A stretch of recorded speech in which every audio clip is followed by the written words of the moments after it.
शिक्षा एक गुरूर है, शिक्षा एक अधिकार है, शिक्षा सबसे ऊपर है, शिक्षा अपार है।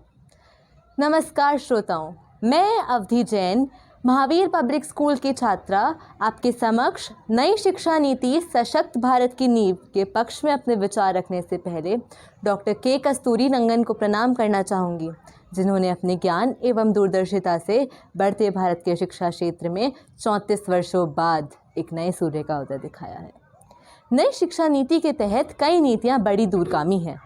मातृभाषा में विषय को समझना, प्रयोग, तर्क एवं कौशल को प्राथमिकता देना कुछ ऐसे बिंदु हैं जो बढ़ते भारत की गति को त्वरित कर सकते हैं।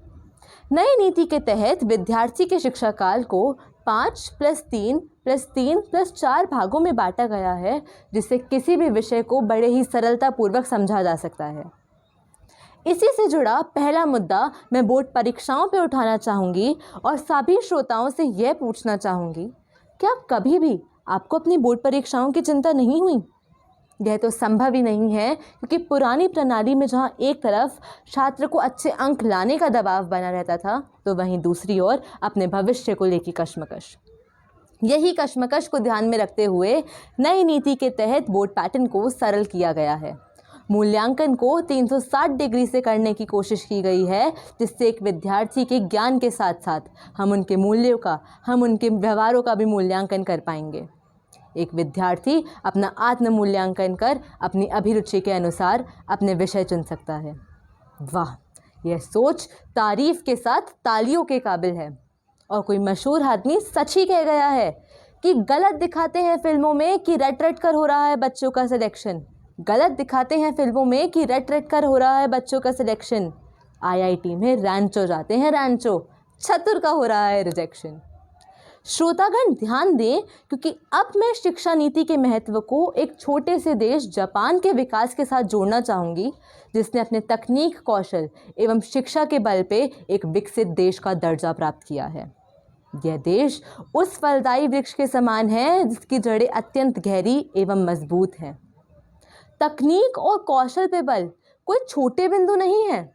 यहाँ उन विद्यार्थियों को ध्यान में रखा गया है जो बहुत अच्छे अंक न प्राप्त करके भी बहुत कुछ कर सकते हैं, क्योंकि वो कहते हैं ना, हाथ ना हो, पैर ना हो तो भी एक आदमी कुछ कर सकता है, पर मन टूट जाने पर वह कुछ नहीं कर सकता। और यहाँ मन जोड़ने की बात कही गई है, और मैं सभी श्रोतागण से का ये पूर्ण विश्वास से कह सकती हूँ कि वह मेरी बात से पूर्ण सहमत होंगे। नई शिक्षा नीति के तहत दिन प्रतिदिन के छोटे छोटे कार्यों को भी बड़ा महत्व दिया गया है, जिससे रोजगार के नए अवसर उत्पन्न होंगे, उद्योगों को बल मिलेगा एवं भारत का अंतर्राष्ट्रीय व्यापार बढ़ेगा, जो कहीं ना कहीं निर्यात को बढ़ाकर आयात को कम कर देगा। हमारे माननीय प्रधानमंत्री श्री नरेंद्र मोदी जी की सोच भी कुछ इसी तरफ है। वे भारत को एक ऐसा बड़ा फलदायी वृक्ष बनाना चाहते हैं जो कि उनके संकल्प सबका साथ, सबका विकास एवं आत्मनिर्भर भारत को भी प्रोत्साहित करेगा। नई शिक्षा नीति एक नया सवेरा लेकर आई है, जो हर भारतीय छात्र को अपनी पहचान, अपने क्षेत्र या अपने देश तक न सीमित रहकर पूरे विश्व में अपनी छाप छोड़ने का रास्ता देती है। वह यह समझाने का भी पूर्ण प्रयास करती हैं कि बेटा काबिल बनो, काबिल, कामयाबी तो झक मार के तुम्हारे पीछे आएगी। धन्यवाद। हमारे देश में नीतियां बहुत बनाई जाती है, उन्हें तालियां भी खूब मिलती है, लेकिन लागू करने की बात आते ही वे धराशायी हो जाती हैं। सुप्रभात दर्शकों, मैं शिफाली अग्रवाल, महावीर पब्लिक स्कूल की छात्रा, आप सभी के सामने विषय नई शिक्षा नीति सशक्त भारत की नींव के विपक्ष में मेरे विचार प्रस्तुत करना चाहूंगी।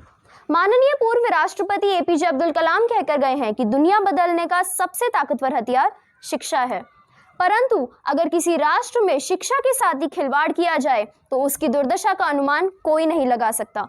विद्यार्थियों की शिक्षा के साथ प्रयोग करना देश पर एक गहरा जख्म छोड़ सकता है, और नई शिक्षा नीति 2020 में यही किया जा रहा है। प्रयोग जो कि सुनने वाले को, देखने वाले को प्रभावित कर रही है, परंतु समझने वाले के दिमाग में सवालों के जाल बुन रही है, आशंकाएं भर रही है। तो आइए आज उस जाल को सुलझाने की एक कोशिश करते हैं। अपना पहला तर्क मैं हमारी मातृभाषा पर देना चाहूँगी।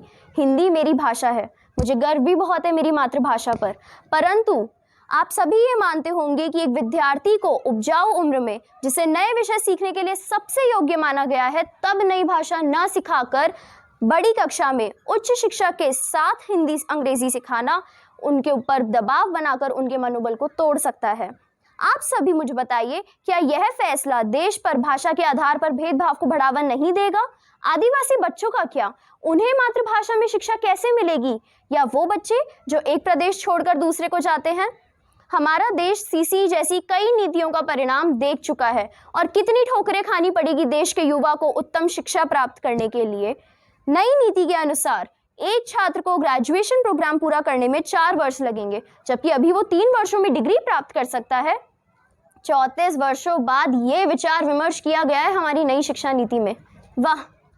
नई शिक्षा नीति 2020 को पूरी तरह विदेशी शिक्षा व्यवस्था के समान बनाने की कोशिश की गई है, परंतु क्या हमारे स्कूल कॉलेज, हमारा देश उसे अपनाने को तैयार है?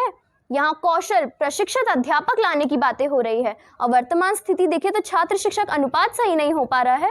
वोकेशनल कोर्सेज लाएंगे, मातृभाषा में पढ़ाएंगे, सब्जेक्ट्स कोर्सेज खोल दिए जाएंगे और इस प्रकार अनेक नावों पे सवार बच्चे डूब भी जाएंगे। आज तक हमारे देश में शिक्षा क्षेत्र में जीडीपी के 3% से ज़्यादा का योगदान नहीं रहा है और अचानक 6% देने की बातें हो रही है। दावे पर दावे, दावे पर दावे, दावे पर दावे ही करते रह गए। महोदय, जिस प्रकार 5 उंगलियां एक समान नहीं होती, उस प्रकार एक नीति सभी देशों पर लागू नहीं की जा सकती। तो मैं सरकार से एक ही दरख्वास्त करूंगी कि देश की वर्तमान स्थिति देखते हुए नीति को थोड़ा और समझकर, थोड़ा और सहज कर बनाया जाए। धन्यवाद।